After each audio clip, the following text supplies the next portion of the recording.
اگر فل کوٹ بنتی ہے تو اس فل کوٹ میں کیا ترمیم کے بعد آنے والے ججز بھی شامل ہوں گے؟ دیکھیں چیز یہ ہے کہ فل کوٹ اگر بنانی ہے تو وہ بنانی ہے جوڈیشل کمیشن آف پاکستان نے. ٹھیک ہے. یعنی کہ وہ ساری کورٹ کو ہی کہہ دے کہ یہ کانسٹیٹیوشنل کورٹ ہے. یہ ممکن نہیں ہے کہ صرف وہ یہ کہ یہ فل کورٹ ہے اور یہ کانسٹیٹیوشنل کورٹ. ہاں یہ وہ کہہ سکتی ہے، جس طرح انہوں نے کچھ عرصہ سندھ کے اندر کہا یا کچھ عرصہ دوسرے پروونسز میں بھی ہوا کہ سارے ججز کے پاس کانسٹیٹیوشنل کیسز سننے کی پار ہے اور وہ جوڈیشل کمیشن اس چیز کو کر سکتا ہے.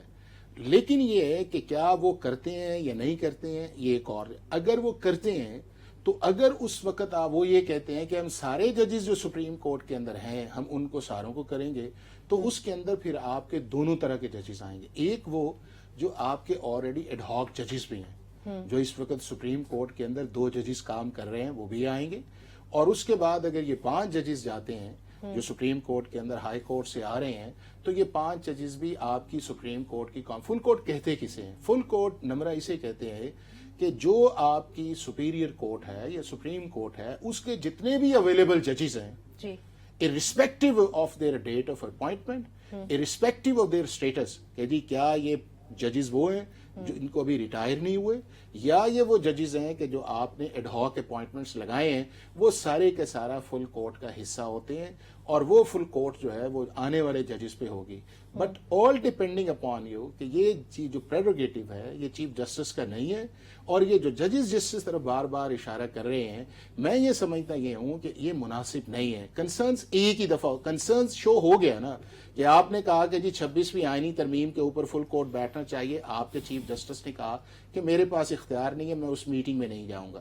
آپ نے اس کے بعد انہیں کہا کہ جی جو فرسٹ ٹائم جوڈیشل کمیشن کی اپوائنٹمنٹ ہو رہی تھی کہ آپ انہیں پوسٹ پون کریں، 26ویں آئینی ترمیم ہے، انہوں نے کہا کہ میرا اختیار نہیں ہے، جوڈیشل کمیشن کا ایک آٹومیٹک سسٹم ہے.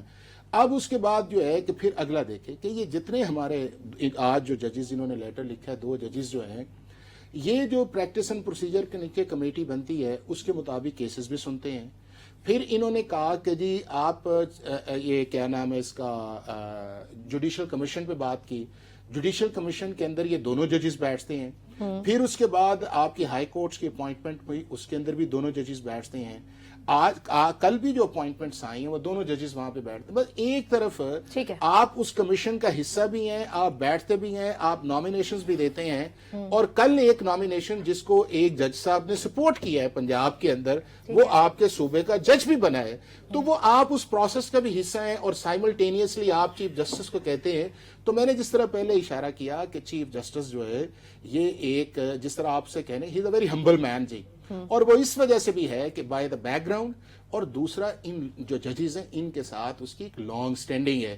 ایز اے چیمبر ورک بھی کام کیا، اکٹھے کام کیا، ایک ہی لا فرم ہے، ایک ہی پروسیس کے اندر آئے ہیں، ایک ہی 3 صوبوں کے چیف جسٹس رہے ہیں، فیملی ریلیشنز ہیں، بچوں کے تعلق ہیں. تو ایک رسپیکٹ جو ہے وہ ہے اور وہ رسپیکٹ رہنی چاہیے.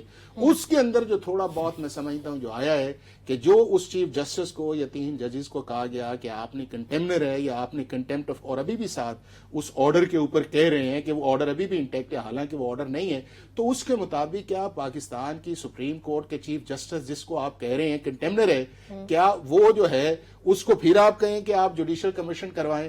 وہ کانسٹیٹیوشنل ڈیویشن کرے کہ آپ کی طرف جائے. اور میرا یہ خیال یہ ہے کہ انہوں نے چونکہ ایز اے چیف جسٹس کے طور پہ پاکستان کے اس آئین کا حلف لیا ہے جس کے اندر 26ویں آئینی ترمیم شامل ہے، تو میرا خیال ہے اس کو وہ آئینی طور پہ، قانونی طور پہ ایز اے چیف جسٹس جو ہے اپنی بیسٹ لیگل کانسٹیٹیوشنل فنکشنز جو ہیں وہ پرفارم کر رہے ہیں. ٹھیک ہے.